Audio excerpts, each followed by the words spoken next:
सामना करना पड़ा। हमारे मुल्क में ये दिहाड़ीदार तबका हर आफत, हर मुसीबत और हर बीमारी में सबसे ज़्यादा मुतासिर होता है। आप मेरी बात से अग्री करेंगे। और बदकिस्मती कह लें, यकीनन बदकिस्मती ये है कि इस तबके का कोई वरसाने हाल नहीं है। कोरोना वायरस फैलने के बाद से पाकिस्तान भर में ये मज़दूर दिहाड़ीदार जो लोग हैं, जो रोज़ की बुनियाद पर जाते हैं, कमाते हैं और घर का चूल्हा जलता है, अगर ये नहीं जाते, एक दिन की भी आपके पास पैसे नहीं होते तो आपका चूल्हा ठंडा पड़ जाता है। ऐसा ही है, चूल्हे ठंडे हो जाते हैं घरों के। ना जाने कितने मजदूर हैं जिस टाइम पे बहुत ही बुरी हालत में होंगे। पाकिस्तान भर में परेशानी का शिकार है मजदूर तबका, फाकों पर मजबूर है। सड़कों पर बैठे ये मजदूर किसी मुआवजे का इंतज़ार कर रहे हैं, किसी मुआवजे के इंतज़ार में बैठे हैं कि कब उनकी रोज़ी रोटी का कोई बंदोबस्त होगा। बेरोज़गार बैठे हैं। आज इस तबके को हम याद करेंगे। आज का प्रोग्राम मजदूरों के नाम। कोरोना पाकिस्तान में आया, अब जब आया तो फैला भी, तो किससे एहतियात बहुत ज़रूरी है और ऐसे फैसले भी करना लाजमी है जिनके बायस कोरोना के फैलाव को रोका जा सके। लेकिन भूख से बड़ा कोई मसला नहीं होता। पेट तो सबको लगा है, खाना तो सबको चाहिए, रिस्क तो सबको चाहिए। भूख से बड़ा मेरे मुताबिक कोई मसला होता ही नहीं है।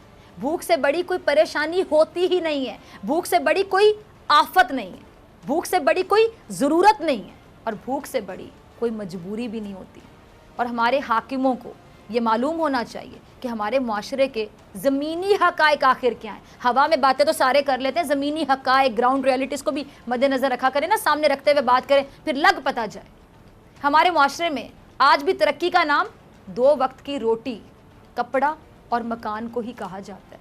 हमारे माशरे में आज भी लोग मजदूरी करते हैं 3 वक्त का खाना खाने के लिए। खाना ही पूरा हो जाए तो बड़ी बात है। हमारे माशरे में आज भी लोगों को इलाज जैसी जो बुनियादी सहूलत है और ज़रूरत है उसका हक़ तक मुयस्सर नहीं है। हालांकि हक़ है इन लोगों का, मुयस्सर भी होना चाहिए।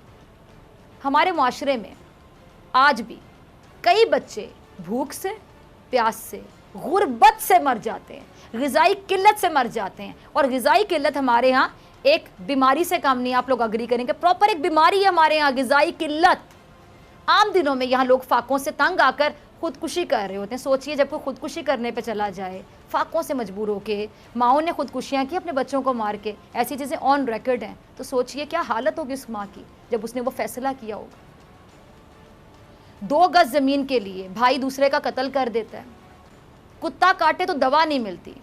साफ पीने का पानी शायद जन्नत में ही दस्तयाब होगा। बेरोज़गारी में पहले ही काफ़ी चुका है और इन हालात में कोरोना वायरस हमारे घर के दरवाजे पर दस्तक देता है।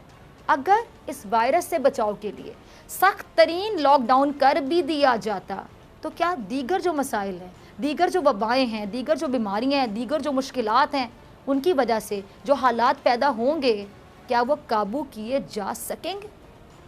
बिल्कुल भी नहीं, इम्पॉसिबल, हो ही नहीं सकता। कैसे करेंगे काबू, बताएं ज़रा।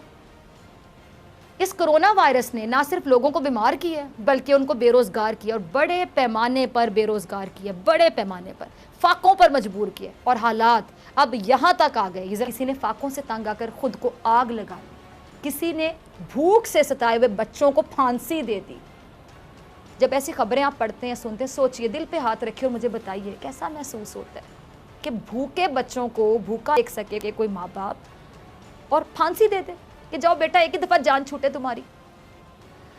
किसी ने जहर खा लिया, कोई मरने की दुआएं मांगने लगा, कोई मुआवजे का इंतज़ार करता दिखाई दिया। विफाक और सूबों को इस लड़ाई में सबसे ज़्यादा, ये जो विफाक और सूबों की लड़ाई, इसमें सबसे ज़्यादा पिसने वाला तबका ये मज़दूर तबका है। अफसोस का मुकाम है कि आप कुछ कर नहीं सकता, आप इनकी तकलीफ़ भी महसूस नहीं करते।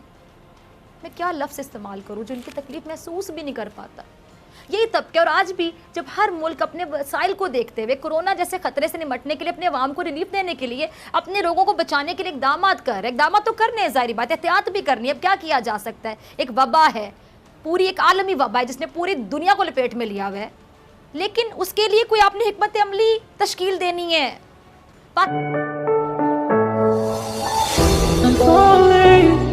Tell me why